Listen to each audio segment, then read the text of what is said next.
ఈ రోజుల్లో ఒక వివాహం జరగాలంటే ఎన్నో అవాంతరాలు, ఎన్నో సమస్యలు, ఆ వివాహం జరగటం అనేటువంటి క్లిష్ట పరిస్థితి అనేటువంటి పరిస్థితులు ఎదురైపోయినాయి.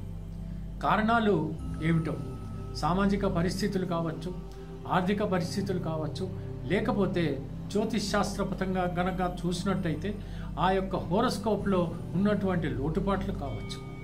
ఒకవేళ జ్యోతిషపరంగా ఏవైనా లోటుపాట్లు ఉంటే, వివాహానికి ఆబ్స్ట్రక్షన్స్ కనుక వస్తూ ఉంటే, మరి అలాంటి విషయంలో మీరు జాగ్రత్త పడాల్సిందే.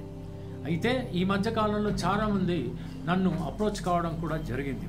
అటువంటి పరిస్థితుల్లో వాళ్ళ జాతకాలు చూసినప్పుడు కొన్ని దోషాలు అనేటువంటిది కనబడినప్పుడు అవన్నీ కూడా మనము నివారించగలిగాం.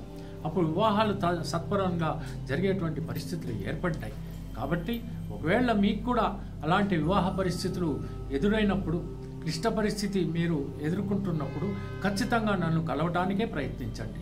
వివాహాలు ఎప్పుడు జరుగుతాయో, ఎలా జరగాలో అవన్నీ కూడా నేను చూసి తప్పకుండా మీకు లాభం కలిగేలా చూసేటువంటి బాధ్యత నాది.